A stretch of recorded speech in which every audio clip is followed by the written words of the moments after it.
ಶತಮಾನಗಳಿಂದ ಬ್ರಿಟಿಷ್ ಕಾಲದಿಂದಲೂ ಸಹ ಧಾರವಾಡ ಅಂದರೆ ವಿದ್ಯಾಕಾಶಿ. ಇಲ್ಲಿ ಉತ್ತರ ಕರ್ನಾಟಕ ಭಾಗದಲ್ಲಿ ಹಲವಾರು ಕಾಲೇಜುಗಳು ಧಾರವಾಡದಲ್ಲಿದ್ದಾವೆ. ಇತ್ತಿತ್ತಲಾಗಿ ಹಲವಾರು ಸ್ಪರ್ಧಾತ್ಮಕ ಪರೀಕ್ಷೆಗಳಿಗಾಗಿ ಸಹ ಧಾರವಾಡದಲ್ಲಿ ಖಾಸಗಿ ಸಂಸ್ಥೆಗಳು ತರಬೇತಿಯನ್ನು ನೀಡ್ತಾ ಇದ್ದಾವೆ.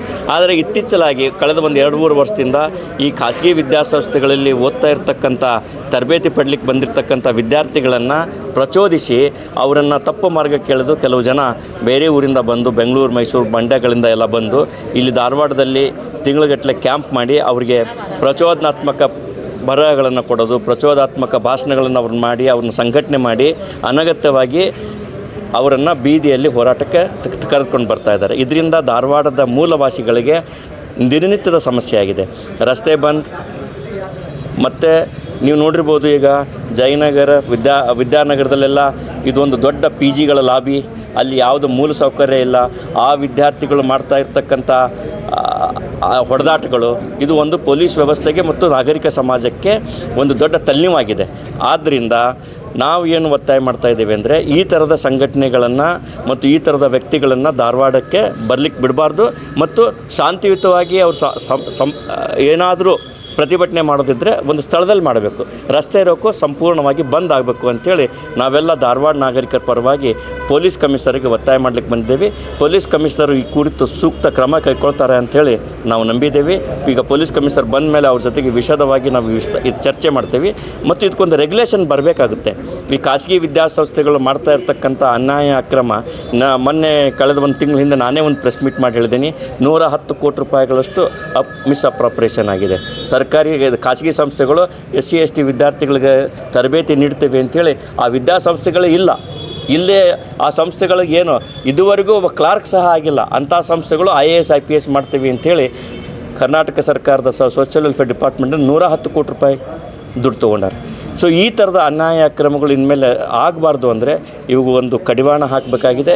ಇದೊಂದು ಸಿಸ್ಟಮಲ್ಲಿ ತರಬೇಕಾಗಿದೆ. ಮತ್ತು ಈ ಥರ ಬೇರೆ ಕಡೆಯಿಂದ ಬಂದು ತಮ್ಮ ರಾಜಕೀಯ ಬೇಳೆಯನ್ನು ಬೇಯಿಸ್ಕೊಳ್ತಿರ್ತಂಥ ಜನಗಳ ಬಗ್ಗೆ ಧಾರವಾಡದ ಜನತೆಯೂ ಸೂಕ್ತವಾಗಿ ಎಚ್ಚರಿಕೆಯಿಂದ ಇರಬೇಕು. ಹಾಗೂ ಪೊಲೀಸ್ ಇಲಾಖೆ ಈ ಕೂಡಲೇ ಈ ಬಗ್ಗೆ ಕ್ರಮ ಕೈಗೊಳ್ಳಬೇಕು ಅಂತ ಒತ್ತಾಯಿಸ್ತಾರೆ. ವಿದ್ಯಾರ್ಥಿ ಪ್ರತಿಭಟನೆ ಒಳಗೆ ರಾಜಕೀಯ ಒಳಗೊಂಡಂತ 100% ಸಂಘಟನೆ ನನಗೂ 25 ವರ್ಷದಿಂದ ಗೊತ್ತು. ಸಂಘಟನೆ ಹೇಗಾಗುತ್ತೆ, ಜನನ ಹೇಗೆ ಸೇರಿಸಬೇಕು, ಅದಕ್ಕೊಂದು ಸಿಸ್ಟಮ್ ಇದೆ. ಯಾರೋ ಆಟೋಮೆಟಿಕ್ಕಾಗಿ 10,000 ಜನ ಬಂದು ರಸ್ತೆಗೆ ನಿಲ್ಲೋದಿಲ್ಲ. ಇವತ್ತಿಲ್ಲಿ ನಾವು 500 ಜನ ಬಂದಿದ್ದೇವೆ, ನೀವು ನೋಡ್ತಾ ಇದ್ದೀರಿ. ಈ 500 ಜನಕ್ಕೆ ಸಂಘಟನೆ ಮಾಡಲಿಕ್ಕೆ ನಮಗೆ 3 ಗಂಟೆ ಹಿಡಿದಿದೆ. ಬೆಳಗ್ಗೆ 9 ಗಂಟೆಗೆ ನಾವು ಡಿಸೈಡ್ ಮಾಡಿದ್ವಿ, 1 ಗಂಟೆಗೆ ಇಷ್ಟ. ನಾವು 25 ವರ್ಷದ ಸಂಪರ್ಕದಲ್ಲಿ ನಾವು 500 ಜನ ಸೇರಿಸ್ಲಿಕ್ಕೆ 3 ಗಂಟೆ ತೊಗೊಳ್ತೀವಿ. 10,000 ಜನ ನೀವು ಸೇರಿಸ್ಬೇಕಂದ್ರೆ ಸಂಘಟನೆ ಹಿಂದ್ಗಡೆ ಏನೇನು ಷಡ್ಯಂತ್ರ ನಡೆದಿದೆ, ಇದ್ರ ಹಿಂದೆ ಯಾರ್ಯಾರಿದ್ದಾರೆ, ನನ್ನ ಪ್ರೆಸ್ ಮೀಟಲ್ಲಿ ಭಾಳ ಡಿಟೇಲ್ ಹೇಳಿದ್ದೇನೆ ನಾನು. ಇದು ಒಂದು ರಾಜಕೀಯ ಪಕ್ಷದ ಪ್ರೇರಿತವಾದಂಥ ಒಂದು ಹೋರಾಟ. ಇದು ಬೇರೆ ದುರುದ್ದೇಶ ಇಟ್ಕೊಂಡಿದೆ, ಬೇರೆ ಉದ್ದೇಶದಿಂದ ಈ ಥರದ ಒಂದು ಸಮಾಜದಲ್ಲಿ ಮತ್ತು ಈ ಕರ್ನಾಟಕ ರಾಜ್ಯದಲ್ಲಿ ಅಶಾಂತಿಯನ್ನು ಉಂಟು ಮಾಡಲಿಕ್ಕೆ, ಶಾಂತಿಯನ್ನು ಕದಡಲಿಕ್ಕೆ ಇದೊಂದು ಷಡ್ಯಂತ್ರ ನಡೆದಿದೆ. ಇವತ್ತು ಜಯ ಕರ್ನಾಟಕ ಸಂಘಟನೆ ಧಾರವಾಡ ಜಿಲ್ಲಾ ಘಟಕದ ವತಿಯಿಂದ ನಾವು ಇರ್ತಕ್ಕಂಥ ಧಾರವಾಡದ ಸಬರ್ಬನ್ ಠಾಣೆಯ ಮುತ್ತಿಗೆ ಹಾಕಕ್ಕೆ ಬಂದಿದ್ದೀವಿ. ಅದು ಯಾಕಂದರೆ ಧಾರವಾಡ ಒಂದು ವಿದ್ಯಾಕಾಶಿ ನಗರ. ಇಲ್ಲಿ ರಿಟೈರ್ಡ್ ಆದಂಥ ನಾಗರಿಕರು ಭಾಳ ಇದ್ದಾರೆ. ಮತ್ತು ಒಂಥರ ಶಾಂತಿಯುತವಾದಂಥ ಧಾರವಾಡದಲ್ಲಿ ಇವತ್ತು ಯಾವ ರೀತಿ ಆಗ್ತಾಯಿದೆ ಅಂದರೆ ಬೇರೆ ಬೇರೆ ಕಡೆ ಬಂದಂಥ ವಿದ್ಯಾರ್ಥಿಗಳನ್ನು ಒಗ್ಗೂಡಿಸಿ ಅವ್ರ ಹೆಸರು ಮೇಲೆ ಇಲ್ಲಿ ಹೋರಾಟನ ಸ್ಟಾರ್ಟ್ ಮಾಡಿದ್ದಾರೆ. ಆ ಹೋರಾಟ ಯಾವ ರೀತಿ ಇರಬೇಕಂದ್ರೆ ಶಾಂತಿಯುತವಾಗಿರಬೇಕು. ನಿಮಗೆ ನಿಜವಾಗ್ಲೂ ಹೇಳ್ಬೇಕಂದ್ರೆ ರಾಜ್ಯ ಸರ್ಕಾರದವರು ಖಾಲಿ ಇರ್ತಕ್ಕಂಥ ಹುದ್ದೆಗಳನ್ನ ಭರ್ತಿ ಮಾಡ್ಕೋತಾ ಇಲ್ಲ. ಅದಕ್ಕೆ ನಮ್ಮದು ವಿರೋಧ ಇದೆ. ಆ ವಿದ್ಯಾರ್ಥಿಗಳಿಗೆ ನಾವು ಸಪೋರ್ಟ್ ಮಾಡ್ತೀವಿ, ನಮ್ಮ ಸಂಘಟನೆಯಿಂದ ಆ ವಿದ್ಯಾರ್ಥಿಗಳಿಗೆ ನಾವು ಸಪೋರ್ಟ್ ಮಾಡ್ತೀವಿ. ಆದರೆ ಇಲ್ಲಿ ಏನಾಗ್ತಾಯಿದೆ ಅಂದರೆ ಮೇನ್ ಜುಬ್ಲಿ ಸರ್ಕಲ್, ಧಾರವಾಡದಾಗಿ ಮೇನ್ ಅಂದರೆ ಜುಬ್ಲಿ ಸರ್ಕಲ್. ಆ ಸರ್ಕಲ್ ಬಂದ್ ಮಾಡಿಬಿಟ್ರೆ ಮುಂದೆ ಹೋದರೆ ಸಿವಿಲ್ ಹಾಸ್ಪಿಟ್ಲ್ ಐತಿ, ಬಾಜು ಬಂದರೆ ಡಿಸ್ಟ್ರಿಕ್ಟ್ ಕೋರ್ಟ್ ಐತಿ. ನಿಮಗೆ ಯಾವ ರೀತಿ ತೊಂದರೆ ಆಕತ್ತೆ ಅಂದರೆ ಯಾರ್ದೋ ಒಬ್ಬೊಂದು ಮನುಷ್ಯಂದು ಕೋರ್ಟ್ ಕೇಸ್ ಇತ್ತಂದರೆ ನೀವು 4-5 ತಾಸು ಅಥವಾ ಅರ್ಧ ದಿವಸ ರೋಡ್ ಬಂದ್ ಮಾಡಿಬಿಟ್ರೆ ಕೇಸ್ ಇದ್ದಂಥ ಕೋರ್ಟಿಗೆ ಹೆಂಗೆ ಬರಬೇಕು? ವಯಸ್ಸಾದಂಥ ನಾಗರಿಕರಿಗೆ ಏನಾರ ಹೆಲ್ತ್ ಇಶ್ಯೂ ಆತಂದ್ರೆ ಅವರು ಸಿವಿಲ್ ಹಾಸ್ಪಿಟ್ಲಿಗೆ ತೋರ್ಸಕ್ಕೆ ಹೆಂಗೆ ಹೋಗ್ಬೇಕು ಅಂತೇಳಿ ವಿಚಾರ ಬರ್ತಾಯಿದೆ. ಅದಕ್ಕೆ ನಾವು ಇರ್ತಕ್ಕಂಥ ಕಮಿಷನರ್ ಅವರಿಗೆ, ಹುಬ್ಬಳ್ಳಿ ಧಾರವಾಡ ಕಮಿಷನರ್ ಅವರಿಗೆ ಒಂದು ಮನವಿ ಕೊಡ್ತಾ ಇದ್ದೀವಿ. ಏನಂತೇಳಿ, ಇದನ್ನು ನೀವು ಯಾವ ರೀತಿ ಮಟ್ಟ ಹಾಕ್ತಿರೋ ಅಥವಾ ಯಾವ ರೀತಿ ಇದನ್ನು ತಡೆ ಮಾಡ್ತಿರೋ ವಿದ್ಯಾರ್ಥಿಗಳಿಗೆ ಹೋರಾಟ ಮಾಡೋಕ್ಕೆ ಚಾನ್ಸ್ ಕೊಡ್ರಿ. ಇರ್ತಕ್ಕಂಥ KCD ಸರ್ಕಲ್ ಗಣಪತಿ ಗುಡಿಯಿಂದ DC ಆಫೀಸ್ ಅಲ್ಲೇ ಐತಿ, ಅಲ್ಲಿಂದ ಬಂದು ಮನವಿ ಕೊಡುವಂಥ ವ್ಯವಸ್ಥೆ ಮಾಡಿರಿ. ಇಲ್ಲಿ ಬಂದು ಸರ್ಕಲ್ ಬಂದ್ ಮಾಡಿ ಇಲ್ಲಿ ಇರ್ತಕ್ಕಂಥ ಜನರಿಗೆ ಸಾರ್ವಜನಿಕರಿಗೆ ತೊಂದರೆ ಆಗುವಂಥ ವ್ಯವಸ್ಥೆ ಆಗಬಾರ್ದು. ನಾವು ಹೋರಾಟ ಮಾಡೀವಿ. ಈಗೇನು ನಾವು ಹೋರಾಟ ಮಾಡಿದಂಥ BD ಹಿರೇಮಠ ಅಜ್ಜನವರು ಹೈಕೋರ್ಟ್ ಹೋರಾಟ ಮಾಡಿದಂಥ ಟೈಮ್ದಲ್ಲಿ ನಾನು ಭಾಗಿಯಾಗಿದ್ದೇನೆ. ಅವಾಗ ಆ ಹೋರಾಟ ಹೆಂಗಿತ್ತಂದ್ರೆ ಉಗ್ರ ರೂಪ ಇರ್ತಿದ್ದಿಲ್ಲ, ಶಾಂತಿಯುತದ ಹೋರಾಟ ಮಾಡ್ತಿದ್ರೆ ಆ ಹೋರಾಟದಿಂದ ನಮ್ಗೆ ಹೈಕೋರ್ಟ್ ಬಂದೈತಿ. ಹಂಗೆ ಈ ವಿದ್ಯಾರ್ಥಿಗಳು ಹೋರಾಟ ಮಾಡಲಿ, ಅವ್ರಿಗೆ ಸಿಕ್ಕಂಥ ಜಾಬ್ ಅವ್ರಿಗೂ ಸಿಗಲಿ, ನಾವು ಬೇಡ ಅನ್ನಂಗಿಲ್ಲ, ಅದಕ್ಕೆ ನಾವು ಸಪೋರ್ಟ್ ಮಾಡ್ತೀವಿ. ಆದರೆ ಇರ್ತಕ್ಕಂಥ ಧಾರವಾಡ ಜನತೆಗೆ ತೊಂದರೆ ಆಗಬಾರ್ದು ಅಂತೇಳಿ ನಾವು ಇವತ್ತು ಈ ನಮ್ಮ ಸಂಘಟನೆ ವತಿಯಿಂದ ಇರ್ತಕ್ಕಂಥ ಉಪನಗರ ಠಾಣೆಗೆ ನಾವು ಒಂದು ಮನವಿ ಕೊಟ್ಟು ಅಲ್ಲಿ ಕಮಿಷನರ್ ಬರುತ್ತಾನೆ ನಾವು ಇಲ್ಲಿ ಹೋರಾಟ ಮಾಡ್ಬೇಕಂತ ವಿಚಾರ ಮಾಡ್ಕೊಂಡೇವಿ. ಕಮಿಷನರ್ ಬಂದಮೇಲೆ ಅವ್ರಿಗೆ ಮನವಿ ಕೊಡ್ಬೇಕಂತ ಯೋಚನೆ ಮಾಡ್ಕೊಂಡಿದ್ದೀವಿ. ಸುಧೀರ್ ಮೊದಲು ಜಯಕಂಠ ಸಂಘಟನೆ ಧಾರವಾಡ ಜಿಲ್ಲಾಧ್ಯಕ್ಷ. ಈಗ ಎಲ್ಲೆಲ್ಲವರು ಬಂದು ಇಲ್ಲಿ PG ಕಟ್ಟಿದ್ರು, ಎಲ್ಲೆಲ್ಲವರು ಬಂದು ಇಲ್ಲಿ ಜನರನ್ನು ಸೇರಿಸಿದ್ರು, ಎಲ್ಲೆಲ್ಲೋ ಮಕ್ಕಳನ್ನ ತಂದು ಸ್ಟೂಡೆಂಟ್ಗಳನ್ನು ತಪ್ಪು ರಸ್ತೆಗೆ ಒಯ್ಯುವಂಥ ಕೆಲಸ ಮಾಡ್ತಾಯಿದ್ದಾರೆ. ಅವ್ರಿಗೆ ನಾವು ಕೇಳೋದು ಇಷ್ಟೇ, ನಾವೇನು ಧಾರವಾಡ ಜಿಲ್ಲೆಯಲ್ಲಿ ಇರುವಂಥ ಜನರು ಅದೇವೋ ಇಲ್ಲೋ ಅನ್ನೋದು ನಮ್ಗೆ ಅರ್ಥ ಆಗ್ತಾಯಿಲ್ಲ. ಯಾಕಂದ್ರೆ ಹೊರಗಿಂದ ಬಂದು ಈಗ ಒಮ್ಮೆಗ್ಲಿನ ಬಂದು ರೋಡ್ ಬ್ಲಾಕ್ ಮಾಡಿ ಪೂರಾ ಪ್ಯಾಕಪ್ ಮಾಡಿ ಜನರಿಗೆ ಅಡ್ಡಾಡಲಿಕ್ಕೆ ಒಂದು ಅವಕಾಶ ಇಲ್ಲ. ಒಂದು ಸಲ ಬಂದ್ರಂದ್ರೆ 10-20 ಸಾವಿರ ಜನ ಎಲ್ಲಿಂದ ಬರ್ತಾಯಿದ್ದಾರೆ? ಇವ್ರನ್ನ ಯಾರು ಕರ್ಕೊಂಬರ್ತಾಯಿದ್ದಾರೆ?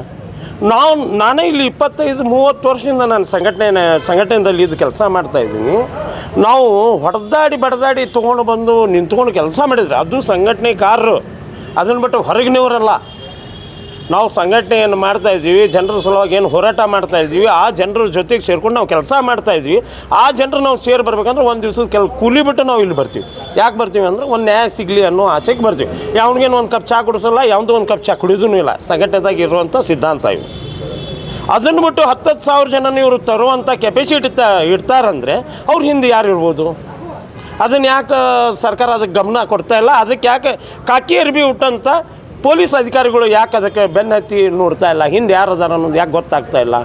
ಯಾಕ್ರಿ ಧಾರವಾಡ ಜಿಲ್ಲೆಯಲ್ಲಿ ಇರುವಂಥವ್ರಿಗೆ ನೌಕರಿ ಬೇಕಾಗಿಲ್ವಾ?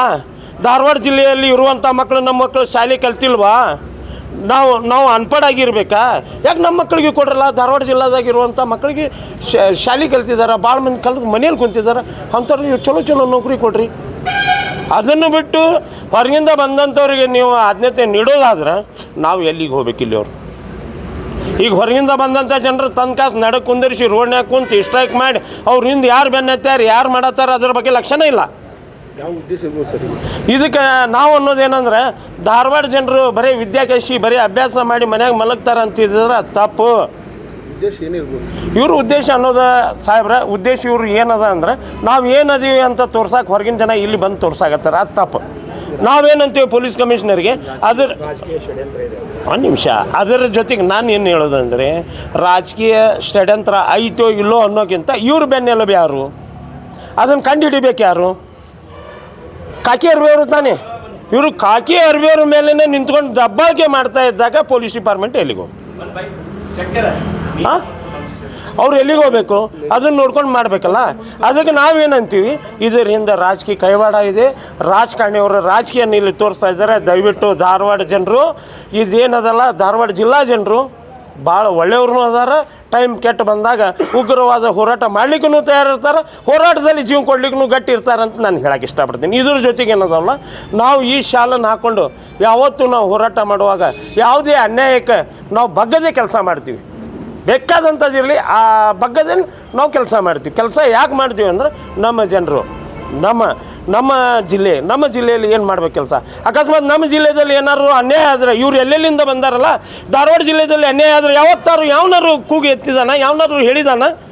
ಯಾವನಾದ್ರು ಇಲ್ಲ ಧಾರವಾಡ ಜಿಲ್ಲೆಯಲ್ಲಿ ಇಂಥ ಅನ್ಯಾಯ ಆಗೈತಿ, ಆ ಅನ್ಯಾಯದ ಸಲುವಾಗಿ ನಾವು ವಿರುದ್ಧವಾಗಿ ನಾವು ಒಂದು ಮಾತನ್ನು ಹೇಳೋಣ ಅಂತ ಯಾವನಾರು ಬಾಯಿಗೆ ಬಂದೈತೆ? ಧಾರವಾಡ ಜನರು ಇವ್ರು ಏನು ತಿಳಿದಾರೆ, ಮುದ್ದಾದ ಜನರು ಇವ್ರು ಮಕ್ಕೊಂಬಿಡ್ತಾರೆ ಅಂತಿದ್ದಾರೆ. ಮಕ್ಕಳೋದಿಲ್ಲ ಧಾರವಾಡ ಜನರೇ. ಟೈಮ್ ಅಂತ ಅಂದರೆ ಎಲ್ಲದಕ್ಕೂ ನಿಂದಿರ್ತಾರೆ. ಆದರೆ ಹೋರಾಟ ಅಷ್ಟ ಮಾಡಿ ಮಕ್ಕೋತಾರೆ ಅನ್ನೋದನ್ನು ಮರೆತು ಬಿಡ್ರಿ. ನೀವು ಯಾರು ಅವ್ರು ಬೆನ್ನತ್ತಿಗೆ ಏನು ಕಲ್ಸಾಕತ್ತಿರಲ್ಲ, ಆ ಕಲಿಕೆ ಮಾತನ್ನು ಕೇಳಿ ವಿದ್ಯಾಭ್ಯಾಸ ಕಲ್ತಂಥ ಮಕ್ಕಳು ಕೆಡಬೇಡ್ರಿ ಅನ್ನೋದು ನಮ್ಮ ಉದ್ದೇಶ. ದಯವಿಟ್ಟು ನಮ್ಮ ಧಾರವಾಡ ಜಿಲ್ಲೆಯಲ್ಲಿ ನಾಳೆ ಬರುವಂಥ ಕಾರ್ಯಕ್ರಮಕ್ಕೆ ಸಾಥ್ ಕೊಡಬಾರ್ದು. ಅದೇ ರೀತಿಯಲ್ಲಿ ಏನಾರು ಪೊಲೀಸ್ ಡಿಪಾರ್ಟ್ಮೆಂಟ್ ಸಾಥ್ ಕೊಟ್ಟರೆ ನಾಳೆ ಇವರು ಪೊಲೀಸರು ಸ್ಟೇಷನ್ನಲ್ಲಿ ಇರಲ್ಲ. ಜನರು ಇಲ್ಲಿ ಬೀದಿಯಲ್ಲಿ ಕುಂತಾರಂದರೆ, ಇವ್ರು ಗೇಟ್ಗಳಿಗೆ ಕೀಲಿ ಹಾಕ್ಕೊಂಡು ಕುಂತಾರಂದ್ರೆ ಪೊಲೀಸರು ಎಲ್ಲಿ ಡ್ಯೂಟಿ ಮಾಡ್ತಾರೆ? ಪೊಲೀಸರಿಗೆ ಏನಾರಾದರೂ ನಾವು ಧಾರವಾಡ ಜಿಲ್ಲಾ ಜನರು ನಾವೆಲ್ಲರೂ ಸಾಥ್ ಕೊಡ್ತೀವಿ ಅಂತ ನಾನು ಓಪನ್ನಾಗಿ ಹೇಳೋಕ್ಕಿಲ್ಲಿ ಇಷ್ಟಪಡ್ತೀನಿ. ಗೆಳೆಯರೇ, ಮಿತ್ರರೇ, ನಾನು ಹೇಳೋದಿಷ್ಟೇ, ದಯವಿಟ್ಟು ಪೊಲೀಸರ ಮೇಲೆ ಒತ್ತಾಯ ಬೇಡ, ಆದರೆ ಧಾರವಾಡ ಜನರ ಮೇಲೆ ಯಾವುದೇ ಒತ್ತಾಯ ಇಡಬೇಡ್ರಿ. ಇಡದೇ ಇದ್ದಂಥ ಕೆಲಸ ಮಾಡಿರಿ. ಮಾಡದೇ ಇದ್ದಲ್ಲಿ ಈ ಹೋರಾಟ ನಾಳೆ ಸಂಜೆಗೆ ಚಾಲು ಆಗುತ್ತೆ ಅನ್ನೋದನ್ನು ನಿಮ್ಮ ಮುಖಾಂತರ ನಾನು ಅವ್ರು ಹೇಳಿಕೆ ಬಯಸ್ತೀನಿ. ನನ್ನ ಹೆಸರು ದಿವಾನ್ ಬಳ್ಳಾರಿ ಅಂತ, ಧಾರವಾಡ. ಈಗ ವಿದ್ಯಾರ್ಥಿ ದಶೆಯಿಂದಲೂ ನಾನು ಕೂಡ ಹೋರಾಟವನ್ನು ಮಾಡಿರ್ತಕ್ಕಂಥವ್ನು. 35-40 ವರ್ಷಗಳಿಂದ ಹೋರಾಟದ ಹಾದಿಯಲ್ಲಿ ವಿದ್ಯಾರ್ಥಿಗಳ ಕಡೆಯಿಂದ 4-5 ಮುಖ್ಯಮಂತ್ರಿಗಳ ಕಾರ್ಯಕ್ಕೆ ಅಡ್ಡ ಬಿದ್ದು ನಾವು ಬ್ಯಾಕ್ಲಾಗ್ ಹುದ್ದೆಗಳನ್ನು ತುಂಬಿಕೊಳ್ಳೋ ನಿಟ್ಟಿನೊಳಗಾಗಲಿ ಅಥವಾ ಸಾಮಾಜಿಕ ಅಸಮಾನತೆ ವಿರುದ್ಧ ನಾವು 4-5 ಮುಖ್ಯಮಂತ್ರಿಗಳು, SM ಕೃಷ್ಣ ಅವರು ಇರ್ಬೋದು, ವೀರಪ್ಪ ಮೊಯ್ಲಿ ಅವರು ಇರ್ಬೋದು, ಕುಮಾರಸ್ವಾಮಿ ಅವರು ಇರ್ಬೋದು, ಅವರೆಲ್ಲರ ಕಾರ್ಯಕ್ಕೆ ಅಡ್ಡ ಬಿದ್ದು ಹೋರಾಟ ಮಾಡಿವ್ರು. ನಾವು ಇಲ್ಲ ಅಂತ ಹೇಳಂಗಿಲ್ಲ. ಸಾವಿರಾರು ಜನ ವಿದ್ಯಾರ್ಥಿಗಳು ನಾವು ಪ್ರಜಾಸತ್ತಾತ್ಮಕ ಹೋರಾಟ ಮಾಡೋದಕ್ಕೆ ನಮ್ಮದೇನು ತಕರಾರಿಲ್ಲ. ಆದರೆ ಸಾರ್ವಜನಿಕರಿಗೆ, ವಯೋವೃದ್ಧರಿಗೆ, ರೋಗಿಗಳಿಗೆ, ಶಾಲಾ ಮಕ್ಕಳಿಗೆ ಮತ್ತು ಇನ್ನಿತರ ಹಿರಿಯ ನಾಗರಿಕರಿಗೆ ತೊಂದರೆ ಆಗೋದನ್ನು ನಾವು ಒಪ್ಪೋದಿಲ್ಲ. ಇವರು ಏನೋ ಸರ್ಕಾರದ ಬ್ಯಾನರ್ಗಳನ್ನು ಹರಿದು ಮತ್ತೇನೋ ಟೈರ್ಗೆ ಬೆಂಕಿ ಹಚ್ಚಿ ಇಂಥ ಹಿಂಸಾತ್ಮಕ ಹೋರಾಟವನ್ನು ಯಾರೂ ಒಪ್ಪೋದಿಲ್ಲ. ನಾವು ಅಂಥವೇನು ಹೋರಾಟ ಮಾಡಿಲ್ಲ ರೀ. ನಮಗೆ ತಿಳಿದ ಪ್ರಕಾರ ನಮ್ಮ ಹೋರಾಟದ ಇತಿಹಾಸವನ್ನು ತೆಗೆದುಕೊಂಡು ಬರ್ರಿ. ನೀವು ವಿದ್ಯಾರ್ಥಿಗಳಾಗಿ ನಾವು ವಿದ್ಯಾರ್ಥಿಗಳ ದೆಸೆಯಿಂದ ನಾವು ಹೋರಾಟ ಮಾಡೀವಿ. ಯಾವ ಇದು ಬಸ್ಸಿಗೆ ಬೆಂಕಿ ಹಚ್ಚಿಲ್ಲ, ಯಾವ ಪೋಸ್ಟರ್ಗಳನ್ನು ಹರಿದಾಕಿಲ್ಲ, ಯಾವುದೇ ರೀತಿಯಾದಂಥ ಗಲಾಟೆಗಳನ್ನು ಮಾಡಿ ಹೋರಾಟ ಮಾಡಿಲ್ಲ. ಇವರೆಷ್ಟು ಜನ ಕೂಡ ಸಾವಿರಾರು ಜನ ನಾನು ಕೂಡಿಸಿ ಹೋರಾಟ ಮಾಡೀನಿ. ವಿದ್ಯಾರ್ಥಿ ದೆಸೆಯಲ್ಲಿ ಕರ್ನಾಟಕ ವಿಶ್ವವಿದ್ಯಾಲಯದಲ್ಲಿ ಹೋರಾಟವನ್ನು ಮಾಡಿದ್ದೀನಿ. ಆದರೆ ನಮ್ಮ ಹೋರಾಟ ಕಾನೂನು ಸುವ್ಯವಸ್ಥೆಗೆ ಧಕ್ಕೆ ತರುವಂತೆ ಇರಬಾರ್ದು. ಸಾರ್ವಜನಿಕರಿಗೆ ಮತ್ತು ನಾಗರಿಕರಿಗೆ, ವಯೋವೃದ್ಧರಿಗೆ, ಶಾಲಾ ಮಕ್ಕಳಿಗೆ, ರೋಗಿಗಳಿಗೆ ತೊಂದರೆ ಆಗೋ ರೀತಿಯಲ್ಲಿ ಇರಬಾರ್ದು ಅನ್ನೋದು ನಮ್ಮ ಕಳಕಳಿ ಐತಿ.